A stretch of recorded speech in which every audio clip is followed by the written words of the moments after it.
you didn't do your job in business, you didn't get paid. You don't show up and do your job, you don't get paid. Why are we getting paid? We shouldn't get paid if we don't do our job. We need to figure out how to work together to get our budgets done. It's as simple as that. So you're going to offer legislation to not get paid during shutdowns? Absolutely. I already have a bill. We've got a bill that we don't get paid during the shutdown. Ron Johnson's got a bill that we'll never have shutdowns. That should pass also. But on top of that, what are the Democrats doing? This is a clean resolution. All we're doing is keeping the funding. Actually, the funding is too high. It's still the Biden funding. But I don't want to shut down government, so I support it. But the Democrats, they want to shut down for whatever reason. How is this good for the country? Nobody wins with a shutdown. If they took away congressional pay, I guarantee you, we would probably never see shutdowns.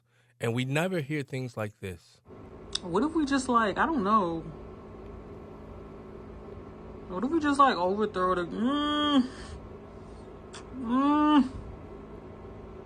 I don't know. I don't want to say the big G word, but what if we just what if we do something about that? What if we all come together and decide that, hey, we can actually do something about that because we have actually done things about that in history before?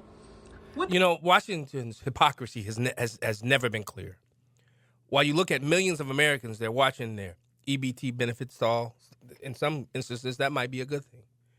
Military paychecks are frozen and credit cards have maxed out just to stay afloat. The men and women responsible for this shutdown, Congress, guess what? They're still getting paid. They haven't missed a deposit. They haven't missed a meal. They haven't missed a photo op. And now Democrats are demanding that Republicans agree to billions of dollars in tax subsidies for special interests they couldn't pass through the normal process when they had the power. Subsidies that do nothing for the families now wondering how to feed their kids. We're watching a political class so insulated, so addicted to spending, and so divorced from reality that they're literally living off the people they've abandoned. Joining me now is Gerard Scimeca. Right, Paul? Did I say it right? Scimeca, chairman and co-founder of Consumer Action for a Strong Economy. CASE. Gerard began as a broadcast analyst, exposing bias in the media, and now he's one of the most respected voices calling out fiscal hypocrisy and standing up for American consumers who've had enough of the games. Gerard, welcome to Detroit's Morning Answer. Hey, thank you for having me. Great to be here. Gerard, let's start with the moral question.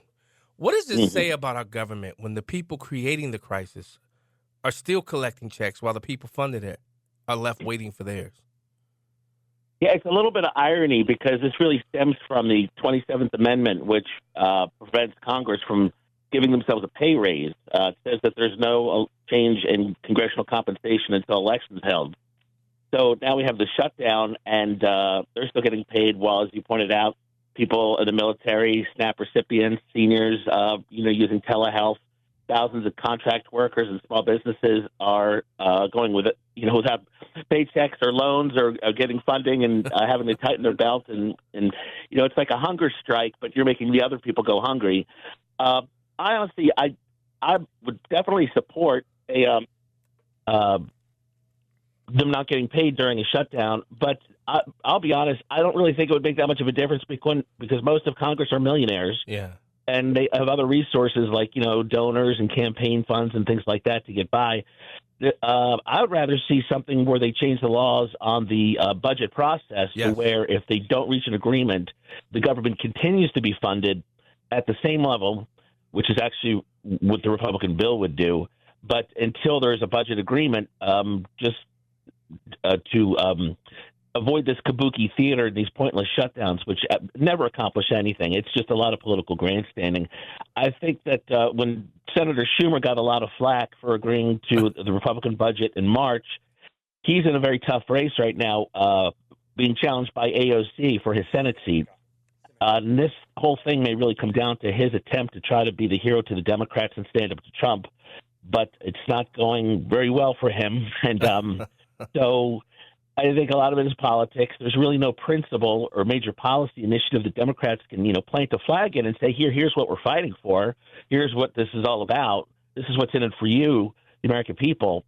It's nothing about that. It's about trying to relitigate the 2024 election to have all of the profligate and ridiculous spending of the Biden administration put back in the budget. Obama said in 2009 that elections have consequences. Yeah. Well, here we are. I would like to see the consequences of the 2024 election, where we did that whole democracy thing and, voted, and see that actually be what happens in Washington. Well, Obama didn't just say elections have consequences. He also said this. You don't like a particular policy or a particular president? Then argue for your position. Go out there and win an election. Are some of these folks really so beholden to one extreme wing of their party that they're willing to tank the entire economy just because they can't get their way on this issue? Are they really willing to hurt people just to score political points? Republicans in Congress chose to shut down the federal government. Let me be more specific. One faction of one party in one house of Congress, in one branch of government, shut down major parts of the government, all because they didn't like one law. Now, Gerard, the chickens are coming back home to roost for real with great. this. You heard him say that, and you mentioned Chuck Schumer. Chuck Schumer is deathly afraid of the left, the far left wing in his base, led by AOC. Is that what's really driving this government shutdown? And who wins from that? By the way, that's a great clip. I would swear that was AI if I didn't hear it on your own show. But that's fantastic. And that's how democracy is supposed to work. We vote. The people who represent the majority of the voters are the ones that control the legislation that gets passed. But it's really difficult, other than the fact that the Democrats seem, innately programmed right now just to oppose President Trump just reflexively. It's like they don't even really have a platform. It's whatever Trump says, let's do the opposite. They're still mad over the rescission, his cuts to U.S. aid, PBS. They keep saying, Big Bird is going to go homeless. Well, Big Bird signed a $50 million contract with HBO and Disney, so Big Bird's doing just fine. But they just $1.5 trillion in additional spending, most of which is going to go to insurance companies to carry the Obamacare subsidies for people who, frankly, we were told weren't going to be qualified for Obamacare. These are people who make over 400% of the poverty rate, which is the cutoff. Jeez. But during COVID, and we had all this emergency spending, they want to keep the COVID spending like we're still in the days of the plague, and as if nothing's changed. It really just shows they're tremendously out of touch. And as I'm sure you pointed out, the House passed a clean bill. The Senate has brought a bill to the floor 13 times. The people saying no are the Democrats. This is not a debate or an argument. This is a clear case of Democrats just shutting down the government and preventing a budget from being passed. Yeah, but we were told by Hakeem Jeffries that's a lie. That's a right-wing lie that's being perpetrated throughout the government. I don't want to bog you down with listening to audio, but former Michigan Congressman Peter Meyer, he discussed that, especially as it related to the tax subsidies. When they did this back when he was in Congress, Democrats put the sunset on it because they couldn't get the votes to push it through to make it permanent. And now they're trying to force Republicans to do this. And I interviewed President Trump's former communications guy, the guy that started or created the rapid response that's on Twitter. And I told him, why aren't you guys pushing this message of where this is a Democrat problem that they created? Gerard, this is a crisis that the Democrats created, and they're trying to say. And the truth of the matter, it is about the tax subsidies. Am I off base with this? No, you're right. And Hakeem Jeffries, he says the Republicans are lying. But let's remember, these are the same people that said Joe Biden was sharp as a tack and was ready to give 4 more years. The border was secure. That we needed an act of Congress to secure the border, that Biden had reduced the deficit. We could go on and on, but there's so many broken promises from Obamacare. You weren't going to lose your doctor. It was going to lower premiums by $2,500 per family. You're absolutely right. This whole thing is just, it has been a tremendous failure. The Cadillac tax was going to subsidize things. The Cadillac tax plans never materialized. And so, yeah, I mean, they are. This only really benefits maybe 20 million people or so that are getting subsidies that we were told, would not be on the taxpayers' dime for their health care subsidies. So you're absolutely right. It's just what they did last year before the election in order to prevent premiums from going up and spiking in October, and people grabbing pitchforks and voting them out, which they didn't go their way anyway. That was part of the whole Biden IRA and ridiculously named Inflation Reduction Act. All they want is more spending. Yeah. That's really what it comes down to: more spending, more debt, higher taxes, more subsidies, for their voters, or to try to buy voters. And it's not the way the election went. As Obama said, that's you want to change something, win an election. Yeah. That's how it's supposed to work. But I don't.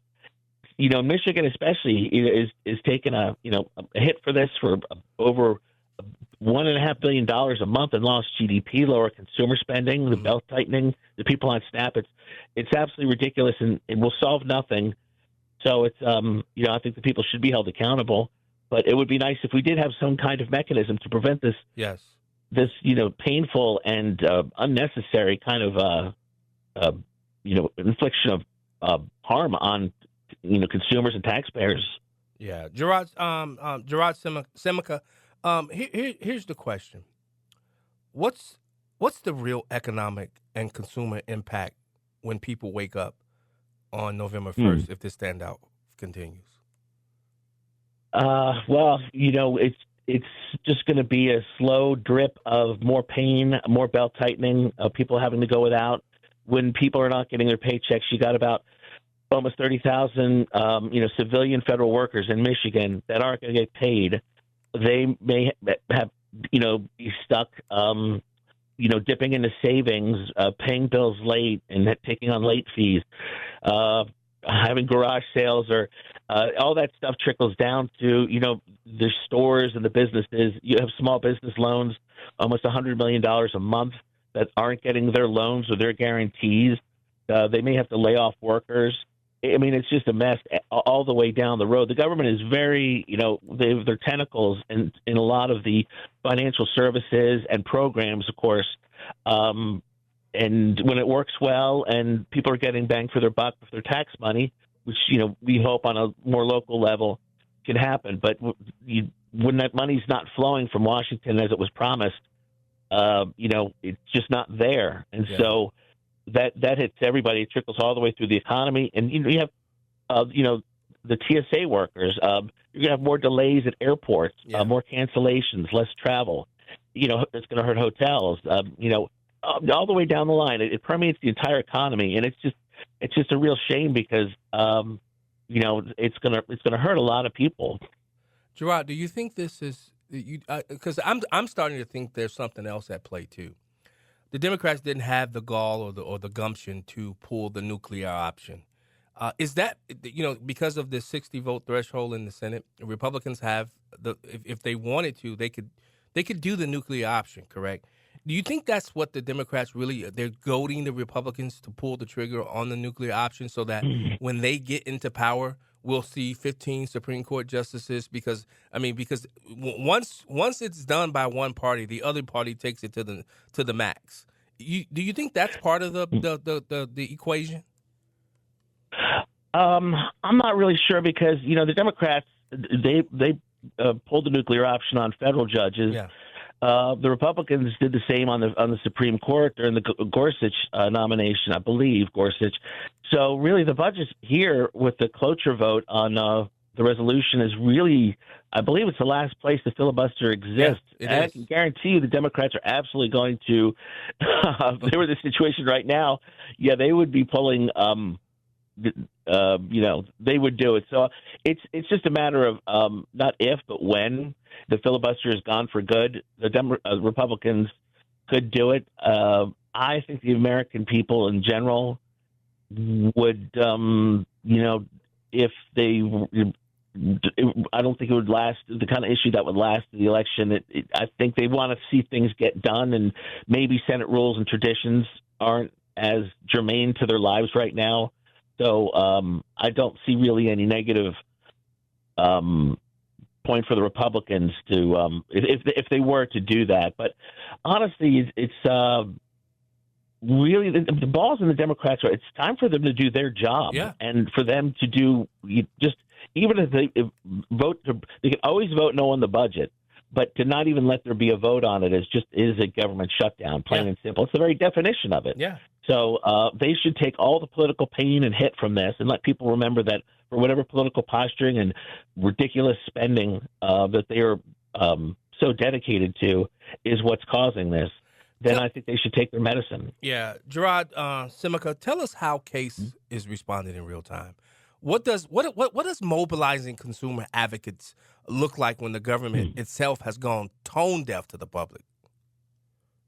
Well, we align ourselves with a lot of other similar nonprofit organizations that do a lot of, I don't call it lobbying, it's advocating. We send a lot of materials to the to legislators, and we provide a lot of information to the public through newsletters and shows like yours, and through outreach. There's platforms where voters and just the residents of each state, can contact their legislators. We do some phone outreach and online advocacy where it's very important. What they really need to feel is the heat from the people who empowered them, voted them in, which is us. Really, they're accountable to us, and we just try to facilitate the communication between voters and residents and citizens and their elected officials. I think that's the best way to facilitate. You have the democracy doesn't happen on November, right? I mean, all during the session, they're voting on stuff that impacts our lives, and people are busy. They've got things to do, they've got to work, and they've got families to raise and school to go to. They don't have time to sit and be a watchdog, keep track of what Congress is doing all the time. So, we're happy to take that on, and we're happy to, keep watch on the kind of rules, regulations, and laws that they are proposing and passing and rejecting. And, to the extent that people have time to, stay informed and keep track of what's going on. The most important thing is if people are silent, nothing happens. So what we really encourage is that they speak out, whether it's through a patch call to a representative's office or through an online petition or just, some survey where they say, we're watching you and this vote matters to me. And, we just really want to make sure that we elevate the voices of voters and consumers so that if they're doing well, the lawmakers can get feedback. If they're not, if they're doing the opposite, they can also get feedback. Yeah. Gerard, you started out studying bias in media. When you look at the coverage right now, do you see honest journalism or do you see coordinating messaging protecting one side? How would you grade the media's response in this government shutdown right now? Oh, well, that comes down to what media you're talking to.